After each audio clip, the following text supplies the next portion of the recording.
Hi ప్రతి ఒక్కరికి. So ఇప్పుడు మీరు చూస్తున్నారు కదా, ఇది విజయవాడ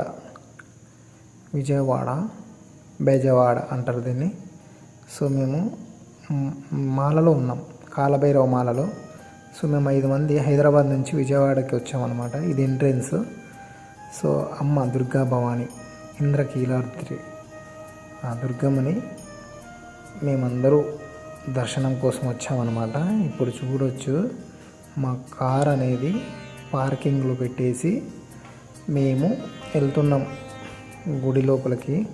అక్కడ హోమ్ ఉంది కదా, చూడవచ్చు. విజయవాడకు వచ్చారంటే ఆ హోమే చాలా పవర్ఫుల్, చాలా బాగా అనిపిస్తుంది నాకు. అది వచ్చినప్పుడల్లా దాని ఫోటోలు ఖచ్చితంగా తీసుకుంటాను నేను.